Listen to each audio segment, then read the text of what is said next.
शाह अस्त हुसैन, बादशाह अस्त हुसैन, दी अस्त हुसैन, दी पनाह अस्त हुसैन, सरदाद न दाद दस्त दर दस्ते यजीद, अक्का के बिनाए ला इलाह अस्त हुसैन, अस्त Hussain. Welcome back after the break. आप देख रहे हैं आज पाकिस्तान, और यकीनन आज के दिन के हवाले से भी गुफ्तगू होगी। हमारा जो स्पेशल प्रोग्राम है उसमें पूरा ही ये जो अव्वल अशरा है मुहर्रमुल हराम का, इसका ज़िक्र किया जाएगा, इससे हमें क्या सबक मिलता है, और ख़ुसूसन आज के ज़माने में जब हम देखते हैं कि मुख्तलिफ़ तरह के चैलेंजेस हमारे सामने हैं, सब्र व इस्तिक़ामत की क्या वैल्यू है, किस तरह हम सब्र व इस्तिक़ामत का दामन हाथ में पकड़ कर इन मुश्किलों से पार हो सकते हैं। और ख़ास तौर पे आज के ज़माने में जब हमारे सामने इतनी मुश्किलात हैं जिनका हल नज़र नहीं आता। कई लोगों से जब गुफ्तगू हो रही थी तो लोगों ने कहा साल 2020 से ज़्यादा साल 2021 हमें मुश्किल लगता है, क्योंकि इस साल लगता था ये परेशानियाँ, ये वबा रुखसत हो जाएगी और ज़िंदगी वापस अपनी डगर पे आ जाएगी। लेकिन जब इतना बेयकीनी का, इतना इज़्तिराब का दौर हो तो एक दफ़ा फिर हम इस्लामी तारीख़ की तरफ देखते हैं और इतने अहम वाक़े की तरफ देखते हैं, करबला की तरफ देखते हैं कि हमें कुछ इंस्पिरेशन मिले कि इस मुश्किल वक्त से भी हम निकल पाएँ। तो आइए जी, आज इसी हवाले से गुफ्तगू करने के लिए हमारे साथ उलमाए दीन मौजूद हैं। उनसे आज के दिन की मुनासबत से, वाक़या करबला के हवाले से मुख्तलिफ़ इसके पहलुओं को विज़िट करेंगे, उससे सीखने की, उस पर रिफ़्लेक्ट करने की कोशिश करेंगे, और हमारी जो ओवर आर्चिंग थीम होगी डिस्कशन की वो सब्र इस्तिक़ामत के हवाले से। हमारे साथ आज मौजूद हैं हाफ़िज़ा ज़ुनैरा साहिबा। बहुत बहुत शुक्रिया ज़ुनैरा आपा हमारे साथ मौजूद होने के लिए। आप ही के साथ तशरीफ़ रखते हैं मुफ्ती आमिर मोहम्मदी भाई। बहुत शुक्रिया आमिर भाई, आपकी भी आमद का। And last but definitely not the least, हमारे साथ मौजूद हैं अल्लामा हुसैन मसूदी साहब। बहुत शुक्रिया अल्लामा साहब, आपकी भी आमद का। और आज के दिन की मुनासबत से कुछ कलाम और मनकबत को भी हम प्रोग्राम का हिस्सा बनाएंगे। इसके लिए हमारे साथ मौजूद हैं एक बहुत ही प्यारी आवाज़, दिलसोज़ आवाज़ नम्रा सलीम की। बहुत शुक्रिया नम्रा, आपकी भी आमद का। सबसे पहले अगर ज़ुनैरा आपा आपसे गुफ्तगू का आगाज़ करें, हम जैसे ऑफ़लाइन भी गुफ्तगू कर रहे थे कि सूरह तौबा की आयत नंबर 36 में अल्लाह ताला जब साल का ज़िक्र करते हैं और कहते हैं कि साल में 12 महीने हैं जिसमें से 4 हुर्मत वाले हैं।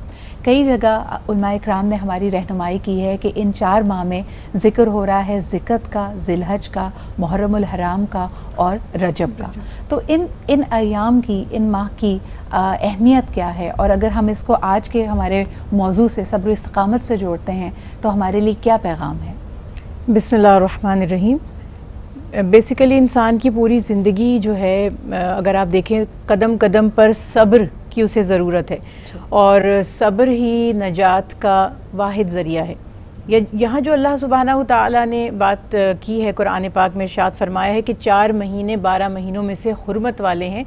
तो इनका मकसद क्या था कि बैठ जाएं, और मैं अगर आज के दौर में इसको रिलेट करूं तो जिस तरह आप कहते हैं ना कि मेडिटेशन, मुराक़बा, या अपने अंदर पेशेंस पैदा करने के लिए बैठ जाएं, क्योंकि ज़िंदगी गहमा गहमी का नाम है। नमाज भी हम पढ़ते हैं तो हम थोड़ी देर के लिए दुनिया से कट ऑफ हो जाते हैं और मुकम्मल तौर पर नमाज में इन्वॉल्व हो जाते हैं। तो असल मकसद ये था कि ये 4 माह यूँ तो हर घड़ी हर दिन हमें सब्र भी करना है, अल्लाह का ज़िक्र भी करना है, और अल्लाह सुब्हानहू तआला की अताअत में जो भी आमाल हमें हुक्म दिया गया है पेश करने, मगर इन 4 महीनों में अपने रूटीन के कामों को छोड़ कर, और स्पेशली जिस तरह उलमाए दीन लिखते हैं, मुफस्सिरीन कराम लिखते हैं कि लोग जंगों पे जाया करते थे, सफ़र किया करते थे, सफ़र जिहाद किया करते थे, तो उनसे कहा गया कि बस इन 4 महीनों में सिर्फ़ और सिर्फ अल्लाह की याद में लग जाओ। तो दरअसल मुझे ये ज़ाती तौर पे भी महसूस होता है कि ये मुहासबे के लिए है कि हम थोड़ा बैठें, थोड़ा सोचें।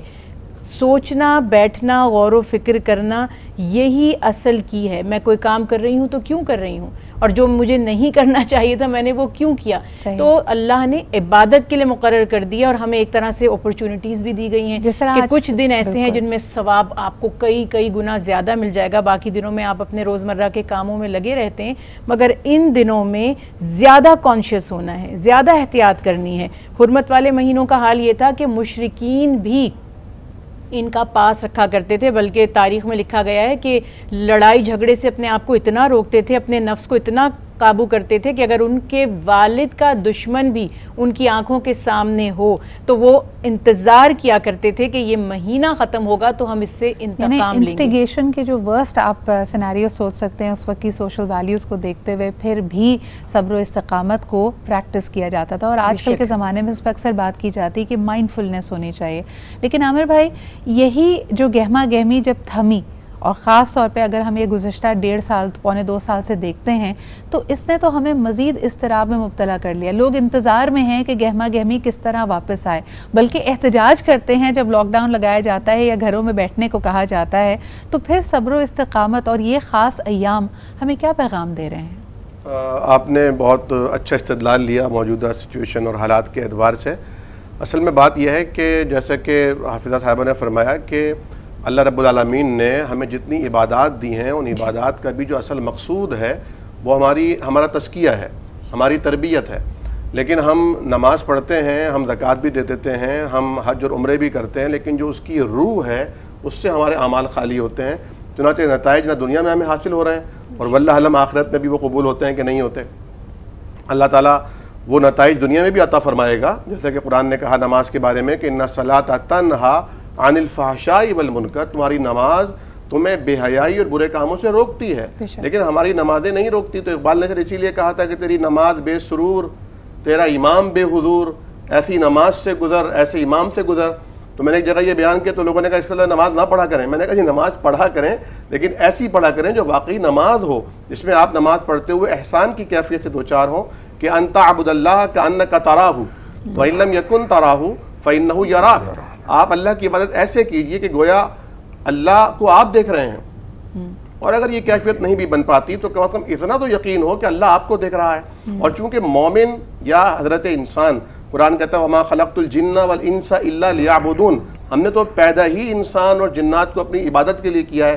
तो ये नमाज, रोज़ा, ज़कात, हज, जिहाद, ये मज़ाहिर अबूदियत तो हैं, इबादत इनको नहीं कहा जा सकता। इबादत तो मोमिन की सारी जिंदगानी है, यानी तरबियत मस्जिद में होती है और फिर वो बाहर निकलकर जो तिजारत कर रहा है वो भी इबादत है, जो मामलात कर रहा है वो भी इबादत है। अल्लामा साहब, गुफ्तगू आपकी तरफ लेके जाना चाहूँगी।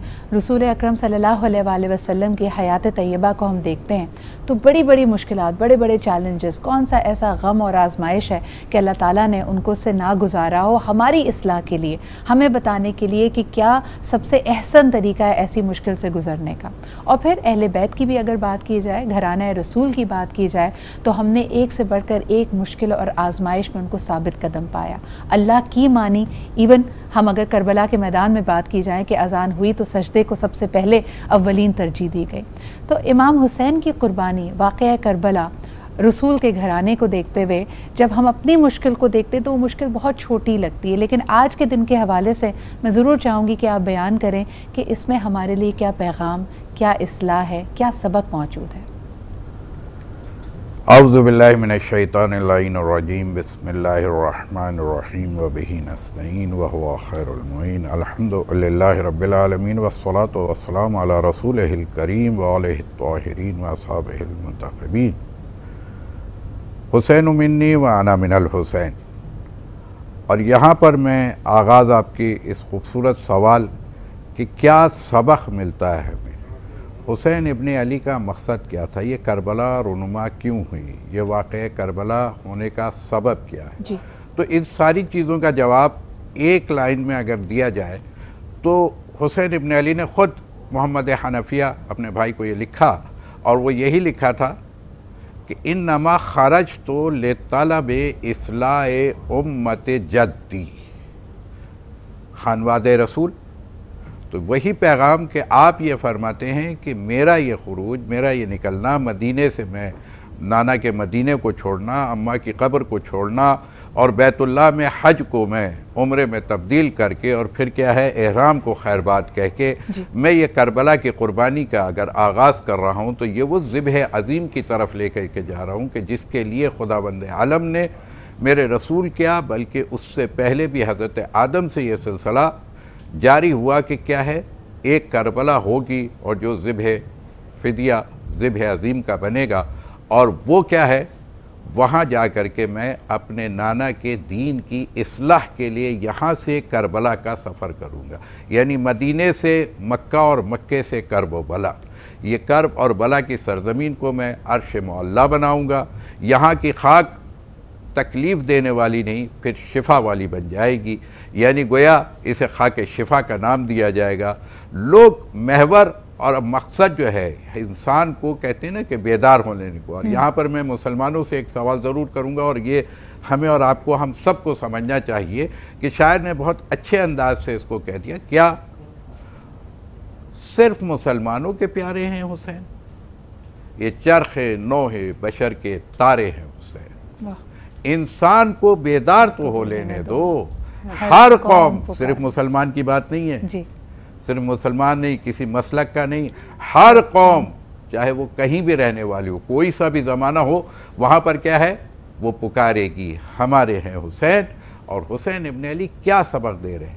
फिर मैं एक जुमला यहाँ पर ऐड करके कहूँगा कि जी हाँ, हुसैन इब्न अली ने, जैसे सब्र और रज़ा की बात हो रही थी, तो यकीनन इसमें कोई शक नहीं कि कुरान की वो सारी आयत कुरान की सूरह मौजूद है, वल अस्र इन्नल इंसान लफ़ी खुस्र इल्ला लज़ीना आमनू व अमिलुस सालिहात व तवासौ बिल हक़ व तवासौ बिस सब्र। यानी गोया चार ही चीज़ें तो खुदा ने इंसान को खसारे से निकालने वाली बनाई, वो किसी भी ज़माने का हो। जैसे कि आपका सवाल था ना कि इन तारीख़ों के हवाले से, तो वल असर कह कर के ये बात भी मुतलक कर दी कि कौन सा ज़माना और कौन सा हाल। हर ज़माने की खसारा उठाने वाला है, खसारे में है, सिवाय उसके जो ईमान लाए, जो नेक अमल करता रहे, जो सब्र करे। और यकीनन ये तवासौ बिल हक़, यानी हक़ की आवाज़ बुलंद करेगा, नतीजतन उसे सब्र करना लाजमी। बेशक अल्लामा साहब, मैं चाहूँगी कि ये बयान आप जारी रखें, लेकिन एक छोटे से ब्रेक की तरफ मुझे बढ़ना पड़ रहा है। और क्या खूबसूरत बात, और आज के दिन का पैगाम यही है कि इंसान को बेदार तो हो लेने दो, हर कौम पुकारेगी हमारे हैं हुसैन। एक छोटा सा break and we'll be right back. शाह अस्त हुसैन, बादशाह अस्त हुसैन, दी अस्त हुसैन, दी पनाह अस्त हुसैन, सरदाद न दाद दस्त दर दस्ते यजीद,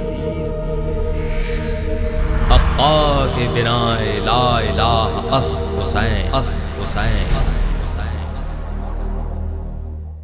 आया न होगा इस तरह हुस्नो शबाब रेत पर, आया न होगा इस तरह हुस्नो शबाब रेत पर। गुलशने फातिमा के थे सारे गुलाब रेत पर। गुलशने फातिमा के थे सारे गुलाब रेत पर। प्यासा हुसैन को कहूँ इतना तो बेअदब नहीं। प्यासा हुसैन को कहूँ इतना तो बेअदब नहीं। लम्से लबे हुसैन को तरसा है आब रेत पर। लम्से लबे हुसैन को तरसा है आब रेत पर। आया न होगा इस तरह हुस्नो शबाब रेत पर। जज़ाकल्लाह नम्रा, बहुत खूबसूरत आपने मनकबत पढ़ी और इसके अल्फाज, इसके बोल कि प्यासा कहूँ हुसैन को इतना तो बेअदब मैं नहीं। आमिर भाई, जब भी बात की जाती है ऐसे तारीख़ी वाक़यात की, इस्लाम की तारीख़ की तरफ देखें, इसमें बड़ा एक गहरा मैसेज होता है। तो वाकई हमारे इर्द गिर्द अगर हम देखते हैं किसी को ताकत की प्यास है और इंसान अगर वाकई इवॉल्व हो और वाकई अपनी सिविलाइज्ड, अपनी जो अल्लाह ताला ने उसको एक हैसियत दी है उसका हक़ अदा करे, तो उसको इल्म की प्यास होती है। आज आप क्या समझते हैं कि अगर हम वाक़या करबला की तरफ देखते हैं, जो शिद्दत है आजमाइशों की, प्यास की, जुल्म की, इसके में क्या राज छुपा हुआ है हमारे लिए? देखें, हज़रत सैयदना इमाम हुसैन रज़ी अल्लाह ताला अन्हु नबी करीम सल्लल्लाहु अलैहि वसल्लम के ख़ास तरबियत याफ्ता थे जी। और आपने कभी उन्हें अपने कंधे पर सवार किया, कभी अपनी गोद में रखा, कभी आपने उन्हें सूंघा। सहाबा कराम ने पूछा कि या रसूल अल्लाह, प्यार किया जाता है बच्चों को, आप सूंघ रहे हैं? फरमाया जन्नत के फूल हैं, इनसे जन्नत की खुशबू आती है। हज़रत फ़ातिमा की जो औलाद हों, फ़ातिमा हुज़ूर के लख्त जिगर हैं, हज़रत हसन हुसैन हज़रत फ़ातिमा के लख्त जिगर हैं, लेकिन बराह रास्त आपने हज़रत हुसैन के लिए भी फरमाया कि मैं हुसैन से हूँ और हुसैन मुझसे हैं जी। तो नबी करीम सल्लल्लाहु अलैहि वसल्लम तो इल्म लेकर आए थे और यकीनी तौर पर जहाँ आपने अतराफ़ व अकनाफ़ आलम में इल्म को फैलाया, वहाँ आपके खानवादे ने ज़्यादा इल्म का हिस्सा हासिल किया। तो हज़रत इमाम हुसैन रज़ी अल्लाह तआला अन्हु का जो सफ़र करबला था वो हरगिज़ इक़्तिदार के लिए नहीं था, इख्तियार के लिए नहीं था, वो तवंगरी के लिए नहीं था, वो जाहो हशमत के लिए नहीं था, बल्कि एलाए कलिमतुल्लाह के लिए था। और उन लोगों ने, जिन लोगों ने 12,000 अफराद ने जनाब मुस्लिम बिन अकील के हाथ पर बैत की थी और आपने फिर उन्हें रुक्का लिखवाया था कि जनाब आपके जानिसार यहाँ तैयार हो चुके हैं, आप तशरीफ़ लाइए, तो आप वहाँ पर फिर रवाना हुए। लेकिन जिस बेदर्दी के साथ हज़रत नबी करीम सल्लल्लाहु अलैहि वसल्लम के नवासे को, हज़रत इमाम हुसैन को करबला के मकाम पर तहक़ीक़ किया गया और आपने सर सजदा जान दी, ये तारीख़ इस्लामी नहीं बल्कि पूरी इंसानी तारीख़ का एक दर्दनाक बाब है। यानी वो जिसके बारे में किसी हिंदू शायर ने कहा था कि अरब ने आदमी का बोलबाला कर दिया, यानी हुजूर तशरीफ़ लाए तो आपने इंसानियत को असल में ज़िंदा कर दिया। तो ये इंसानियत का असल में खून था। और आज हमें जो इससे सबक मिलता है वो यही कि हज़रत इमाम ज़ैनुल आबिदीन रहमतुल्लाह अलैह, जो वाक़े करबला के बाद आखिरी अहले बैत के वो फ़र्जंद थे, फ़र्जंद रसूल जो हयात थे, और फिर अहले बैत की वो ख़वातीन जो जिन्होंने अपनी आँखों से वो मंजरनामे देखे थे, ख़ुद हमने तो सुने हैं ना, पढ़े हैं, उन्होंने तो देखा था, उनका जो रवैया था, उनका जो तर्ज अमल था, उनका जो सब्र और सबात था, उनकी जो इस्तिकामत थी, और फिर वो सीना बसीना जो उन्होंने अपनी आल के अंदर, औलाद के अंदर और पूरी उम्मत के अंदर दर्द मुंतकिल किया, जो आज इस्लाम की सूरत में उसकी निशात सानिया की फ़िक्र और जस्तजू की शक्ल में नज़र आता है। ये वो असल चीज़ है। हमारे यहाँ असल में हर चीज़ को इवेंट के तौर पर मनाए जाने का एक फ़ैशन है। अल्लामा साहब मेरी बात की तायीद फरमाएंगे कि अहले तशय्यो हो या अहले तसन्नुन, रबीउल अव्वल शरीफ आता है तो मिलाद की महफिल होती हैं, नातिया मजालिस मुनक़िद होती हैं, दुरूस और मजालिस और मवाइज़ हसना का अहतमाम होता है, लेकिन दर्स हासिल करने, सीखने, अपने आप को बदलने के लिए नहीं, बल्कि एक तलज़्ज़ुज़ के लिए, एक अपने समाखराशी के लिए, एक इवेंट के तौर पर। यही हाल मुहर्रमुल हराम का भी है कि मुहर्रम का आशूरा आता है तो शायद वो इसलिए नहीं होता कि हज़रत हुसैन या खानवादा अहले रसूल या अहले बैत या सहाबा कराम के तर्ज अमल को इख्तियार किया जाए, बल्कि वो इसलिए होता है कि एक इवेंट है, इसे मनाया जाए। इस तर्ज अमल को ख़त्म होना चाहिए। अल्लामा साहब, आप क्या कहेंगे ख़ुसूसी तौर पे, जैसे हमने देखा कि इन 1.5-2 सालों में हमारी तर्ज ज़िंदगी भी बड़ी मुख्तलिफ हो गई। आज हमने प्रोग्राम की शुरुआत की NCOC की तरफ से जारी करदा SOPs कि अगर आपने मजालिस में, इज्तिमाआत में तशरीफ़ आवरी आपकी होनी है, उसमें आपने पार्टिसिपेट करना है, तो किन चीज़ों को, किन SOPs को मलूज़ ख़ातिर रखें। आप कैसे देखते हैं आज के इस दौर हाज़िर को? देखिए, बात क़िबला ने बहुत ही वजाहत के साथ की, और ये हकीकत ये है कि हम लोग इजबार से तो कुछ सीख लेते हैं, इख्तियार से सीखने के आदी नहीं है। ये हमारा कल्चर और ये इंसान की नेचर में भी है। और इस कोरोना ने भी बहुत कुछ सिखा दिया। जहाँ तक आज़ादारी के हवाले से बात है तो ये वाज़े कर दें कि रमज़ानुल मुबारक से अल्हम्दुलिल्लाह हमारी कम्युनिटी में एक चीज़ की रविश डाली गई और मुख्तलिफ़ इमाम बारगाहों पे, मुख्तलिफ़ जगहों पे, मुख्तलिफ़ सेंटर्स में हमने वैक्सीनेशन का एक भरपूर सिलसिला शुरू किया। इसी वजह से एक बहुत बड़ी तादाद यानी 70-80% यकीनी तौर पे कहा जा सकता है कि इस वक्त जो इज्तिमात हो रहे हैं, चाहे वो जुलूस के हों या मजालिस के हों, उसमें वैक्सीन लोग आ रहे हैं। अलबत्ता इसके बावजूद भी मास्क का लगाना है, ये यकीनी अमर है। हर सूरत में मुसलसल हर मजालिस में हर जगह लोगों को क्या है मैसेज कन्वे किया जा रहा है। लेकिन हमारी पाकिस्तानी कौम का मिजाज आपको पता है कि सब कुछ समझाने के बावजूद भी कल्चर का असर अपनी जगह बाकी रहता है, तो वो एक मुश्किल है। लेकिन अल्हम्दुलिल्लाह SOPs का मुकम्मल ख्याल रखा जा रहा है। जितना हद तक रमज़ान का जुलूस हुआ उसमें भी भरपूर SOPs का ख्याल रखा गया। अब वो तफसीलात उसमें जाने की ज़रूरत नहीं है, इसलिए कि इससे ज़्यादा अहम बात यह है कि कर्ब व बला इंसान की हयात अबदी का दर्स देती है, इंसान को इंसान बनाती है। जैसे कि अभी मुफ्ती साहब ने भी फरमाया ना, लेकिन अल्लामा साहब मुझे लगता है कि हम तो पिछले ज़माने में ना ऐसा लगता है कि टूटे फूटे करम है हमारे पास, और वाकई जो एक आखिरी ज़माने का जिक्र किया जाता है, कई दफ़ा ये गुमान होता है कि वाकई हम उसी ज़माने में हैं जब हमारे लिए बेर मिनिमम ही हम कर लेते हैं। ये बात बिल्कुल सही है कि ये हमारा पॉइंट ऑफ रिफ्लेक्शन होना चाहिए, ज़्यादा इसको अपने अंदर सलाहियत देना चाहिए, ज़्यादा इस पर रिफ्लेक्ट करना चाहिए। लेकिन जितना भी कर पाते हैं, और अल्लाह ताला का कभी भी ये मेरे ख्याल में मकसद नहीं हो सकता कि इंसान पे या लोगों पे ज़रूरत से ज़्यादा जो वो बोझ ना उठा सके उससे ज़्यादा बोझ डाला जाए।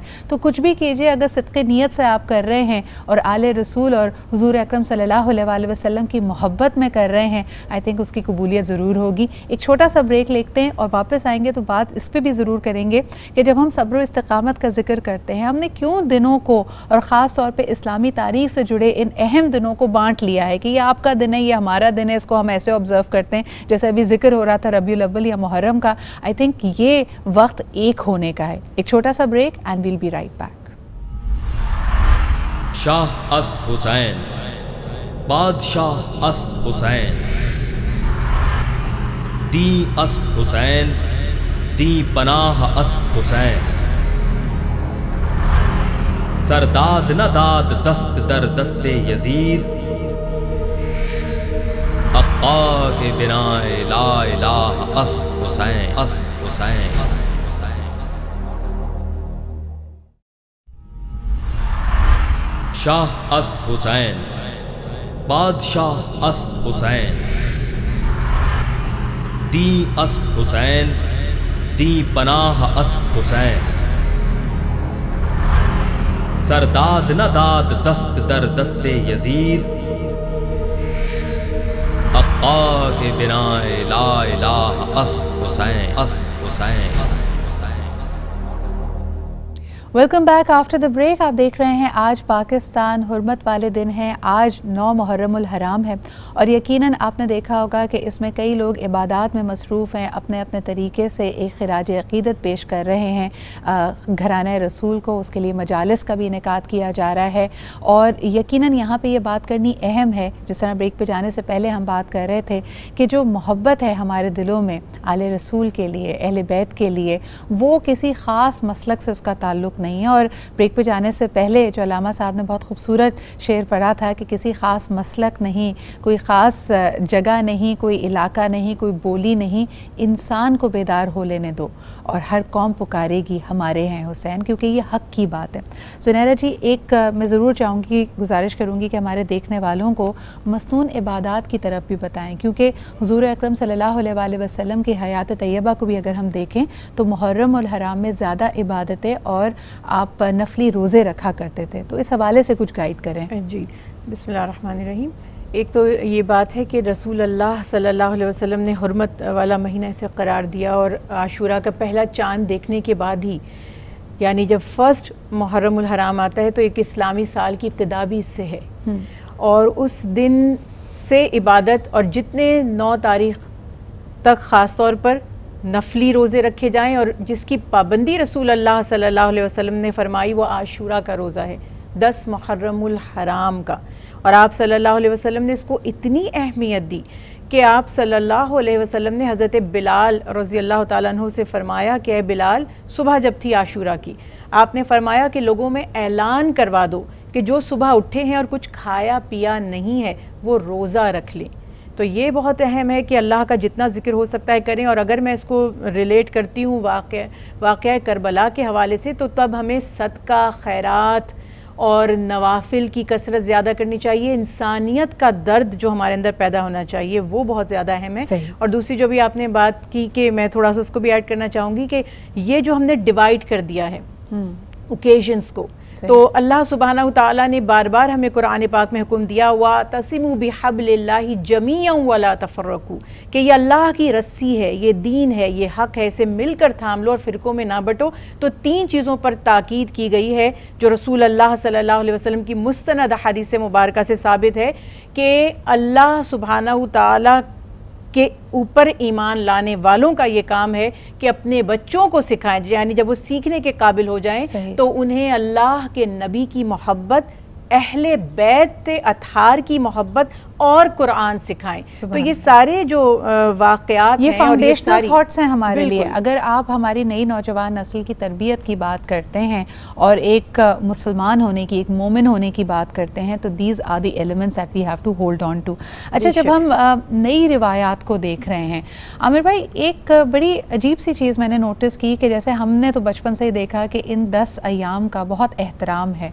आप मजलिस में जाएँ ना जाएँ, आप इज्तिमाआत में हिस्सा लेते हैं, लेकिन एहतराम हम पे लाजिम था। एक नई रविश मैंने देखी कि इस्लामी साल की शुरुआत क्योंकि मुहर्रमुल हराम से होती है, ठीक है, बड़ी अच्छी बात है, किसी भी चीज़ का, ख़ास तौर पे किसी भी साल का आगाज़ आप दुआई या कलमात से करें, लेकिन बाकायदा लोगों को विश करना और पहली मुहर्रम का चांद होने पे happy new year, Islamic happy new year कहना, क्या ये सही है, ये बिदअत है? आप इसको कैसे देखते हैं? जी, बहुत अच्छा सवाल किया आपने, और इसी से मैं एक आगे कदम बढ़ाते हुए भी कहूँगा कि जुमा की मुबारकबाद का भी कोई सिलसिला नहीं है जी। हर हफ्ते जुमा की मुबारकबाद पे जो है मैसेजेस आना शुरू हो जाते हैं। नबी करीम सल्लल्लाहु अलैहि वसल्लम ने जो हिजरत फरमाई, हज़रत फ़ारूक आज़म रज़ी अल्लाह तआला अन्हु ने उससे हिजरी साल का आगाज़ फरमाया और एक हिजरी कैलेंडर बना दिया।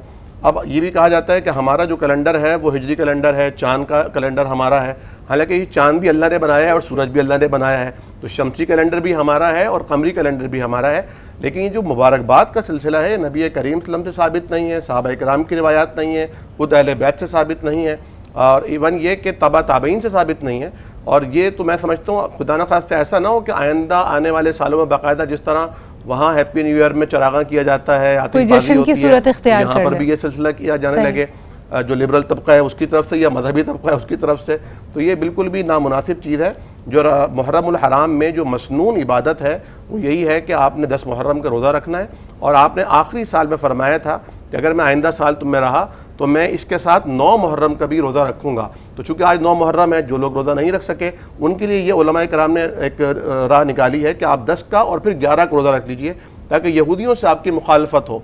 इसमें आप ये भी देखिए कि इस्लाम ने एक अच्छे काम में भी यहूदियों के साथ मुवाफ़क़त को कबूल नहीं किया है, यानी अपनी यूनिक जो शनाख्त है उसको बनाए रखी है। बिल्कुल अल्लामा साहब, आप इसमें कुछ ऐड करना चाहें, कोई पैगाम देना चाहें before we close the show? हमेशा एक तशनगी रहती है, वक्त के अगेंस्ट हमारी रेस चल रही होती है, लेकिन मैं ज़रूर चाहूँगी कि आप भी कुछ क्लोजिंग कमेंट्स दें हमें।